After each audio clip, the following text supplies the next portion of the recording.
لک الحمد یا اللہ الصلاۃ والسلام علیک یا رسول اللہ اما بعد۔ سلسلہ ہے ناظرین کے سوالوں کے جواب دینے کا۔ ناظرین میں سے ایک نے ہمارے کسی ویڈیو کے کمنٹس میں یہ سوال لکھا ہے کہ تہجد کی نماز کے لیے کیا عشاء پڑھنا ضروری ہے؟ اگر عشاء نہیں پڑھے تو کیا تہجد کی نماز ہو جائے گی؟ یہ ان کا سوال ہے۔ میں انشاءاللہ جواب پیش کرتا ہوں، آپ توجہ کے ساتھ اول تاخیر پورے بیان کو سماعت کیجئے، انشاءاللہ ایک بہترین علم آپ کو حاصل ہوگا نماز تہجد کے تعلق سے۔ یاد رکھیے گا کہ آپ اپنے سوال کو دھیان پہ رکھیے کہ تہجد کے لیے کیا عشاء پڑھنا ضروری ہے؟ آپ اپنے سوال کو توجہ رکھیے اور جواب سنیے۔ تہجد کی نماز کے لیے عشاء کے بعد سونا شرط ہے۔ یہ تہجد کے لیے تو بنیادی بات ہے۔ عشاء پڑھ کر سونا ضروری ہے، شرط ہے۔ اب عشاء ہی نہیں پڑھا تو سونے کا معاملہ عشاء کے بعد سونا ہے۔ اگر کوئی پہلے ہی سو لیا اور عشاء کے بعد عشاء کی نماز پڑھا ہی نہیں ہے تو پھر تو عشاء کے بعد جو سونا ہے تہجد کے لیے وہ تو پایا ہی نہیں گیا نا۔ تہجد کے لیے عشاء پڑھ کر سونا شرط ہے، تب جا کر کے اٹھ کر وہ تہجد پڑھے گا تو نماز تہجد کی کہلائے گی وہ۔ اب کسی نے عشاء ہی نہیں پڑھا تو کیسے تہجد ہے؟ غور کیجئے، تہجد کی نماز کے لیے عشاء کے بعد سونا شرط ہے، کیونکہ تہجد اس نفل کا نام ہے، اس نفل نماز کا نام ہے جو رات میں نماز عشاء کے بعد نیند سے اٹھ کر پڑھی جائے۔ یہ فقہاء کرام کے فتوے میں آپ کو سنا رہا ہوں کہ تہجد اس نفل نماز کا نام ہے جو رات میں نماز عشاء کے بعد نیند سے اٹھ کر پڑھی جائے، نماز عشاء کے بعد۔ البتہ عشاء کی نماز کے بعد اور سونے سے پہلے جو نفل پڑھے جائیں وہ رات کی نماز میں شامل ہوں گے، جنہیں شریعت میں صلاۃ اللیل کہا جاتا ہے۔ قرآن پاک میں اللہ کریم ارشاد فرماتا ہے وَمِنَ اللَّيْلِ فَتَہَجَّدْ بِهِ نَافِلَةً لَكَ، اور رات کے کچھ حصے میں تہجد کرو، یہ خاص تمہارے لیے زیادہ ہے۔ اس آیت کی تفسیر میں حضرت علامہ نعیم الدین مراد آبادی رحمۃ اللہ علیہ فرماتے ہیں کہ تہجد نماز کے لیے نیند کو چھوڑنے یا بعد عشاء سونے کے بعد جو نماز پڑھی جائے اس کو کہتے ہیں، بعد عشاء سونے کے بعد اٹھ کر جو نماز پڑھی جائے اس کو تہجد کہتے ہیں۔ تفسیر خزائن العرفان پارہ 15 سورہ بنی اسرائیل آیت نمبر 79۔ حدیث پاک میں حضور نبی کریم علیہ السلام کے عشاء پڑھ کر آرام فرمانے پھر تہجد ادا کرنے کا ذکر موجود ہے۔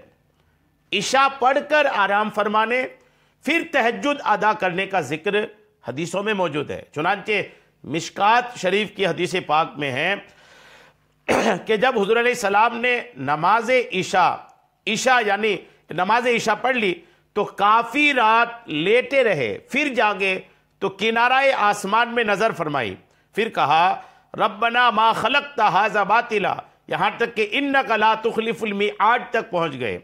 پھر اپنے بستر مبارک کی طرف جھکے، وہاں سے مسواک نکالی، پھر اس برتن سے جو آپ کے پاس رکھا تھا پیالے میں پانی انڈیلا، پھر مسواک کی، پھر کھڑے ہو کر کے نماز پڑھی۔ جی ہاں، یہ آقا کریم علیہ السلام کی نماز ہے کہ عشاء پڑھ کر سو گئے، پھر اٹھ کر آپ نے پڑھا تہجد کی نماز۔ مشکات شریف کی صفحہ 107 حدیث پاک ہے۔ عشاء کے فرضوں کے بعد رات میں پڑھی جانے والی نماز صلاۃ اللیل ہے۔ اگر عشاء پڑھے بنا اگر نماز نفل پڑھ رہے نا تو وہ نفل تو صلاۃ اللیل بھی نہیں ہے۔ صلاۃ اللیل جو کہلاتی ہے، جس کی حدیثوں میں بہت فضیلت آئی ہے، وہ نماز صلاۃ اللیل بھی عشاء پڑھنے کے بعد جو پڑھی جاتی ہے اس کو کہی جاتی ہے۔ چنانچہ المعجم الکبیر للطبرانی میں حضرت ایاس بن معاویہ مزنی رضی اللہ تعالی عنہ سے روایت ہے کہ رسول کریم علیہ السلام نے ارشاد فرمایا رات میں کچھ نماز ضروری ہے، اگرچہ اتنی ہی دیر جتنی دیر میں اونٹنی یا بکری دوہ لیتے ہیں، اور فرض عشاء کے بعد جو نماز پڑھی وہ صلاۃ اللیل ہے۔ یہ حدیث پاک ہے، کلیئر ہے ایک دم۔ عشاء کی فرض کے بعد جو نماز پڑھی جائے وہ صلاۃ اللیل ہے۔ صلاۃ اللیل کی بہت فضیلت ہے، اور صلاۃ اللیل کا ہی ایک حصہ نماز تہجد ہے۔ اب عشاء ہی نہیں پڑھا تو صلاۃ اللیل کہاں پر؟ المعجم الکبیر للطبرانی جلد 1 صفحہ 271، حدیث نمبر 787۔ اس حدیث کے تحت علامہ ابن امیر حاج رحمۃ اللہ علیہ تہجد کے متعلق فرماتے ہیں کہ رات کی نماز کی تہجد میں ترغیب دی گئی ہے، اور شوافع میں سے قاضی حسین رحمۃ اللہ علیہ نے فرمایا کہ اصطلاح میں یہ یعنی تہجد رات میں سونے کے بعد کی نفل ہے۔ جی ہاں، مفتی احمد یار خان نعیمی رحمۃ اللہ علیہ فرماتے ہیں کہ قبل تہجد عشاء پڑھ کر سونا شرط ہے، اور بعد تہجد کچھ سو لینا یا لیٹ جانا یہ بھی سنت ہے۔ میرات المناجی جلد 2 صفحہ 233۔ صلاۃ اللیل اور نماز تہجد کی تحقیق کے متعلق سیدی اعلیٰ حضرت الشاہ امام احمد رضا خان ایک سوال کے جواب میں ارشاد فرماتے ہیں، حق تحقیق یہ ہے کہ یہاں 2 چیزیں ہیں، صلاۃ اللیل اور نماز تہجد۔ صلاۃ اللیل ہر وہ نماز نفل کے بعد فرض عشاء کے فرض کے بعد رات میں پڑھی جائے۔ حضور اقدس علیہ السلام فرماتے ہیں کہ اور نماز تہجد وہ نفل کے بعد فرض عشاء قدر سو کر طلوع فجر سے پہلے پڑھی جائیں۔ جی ہاں، یہ حدیث پاک میں کہ حضور فرماتے ہیں کہ ما کان بعد صلاۃ العشاء فہو من اللیل، کہ جو نماز بعد عشاء پڑھی جائے وہ سب نماز شب ہے۔ یہ طبرانی کی روایت ہے۔ اور نماز تہجد وہ نفل ہے، وہ نفل کے بعد فرض عشاء قدر سو کر طلوع فجر سے پہلے پڑھی جائیں۔ طبرانی حجاج بن عمر رضی اللہ تعالی عنہ سے راوی کہ تہجد سونے کے بعد ہی ہوتی ہے۔ حلیہ میں قاضی حسین سے ہے کہ اصطلاح میں رات کو سونے کے بعد نوافل کی ادائیگی کو تہجد کہا جاتا ہے، لہٰذا رد المعتار میں فرمایا کہ رات کی نماز اور قیام لیل تہجد سے عام ہے۔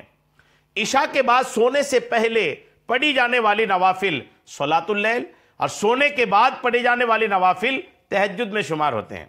چنانچہ سیدی اعلیٰ حضرت فرماتے ہیں کہ تہجد پڑھنے والا جسے اپنے اٹھنے پر اطمینان ہو اسے افضل یہ ہے کہ وطر بعد تہجد پڑھے، پھر وطر کے بعد نفل نہ پڑھے، جتنے نوافل پڑھنا ہو وطر سے پہلے پڑھ لے کہ وہ سب قیام اللیل میں داخل ہوں گے، اور اگر سونے کے بعد ہیں تو تہجد میں داخل ہوں گے۔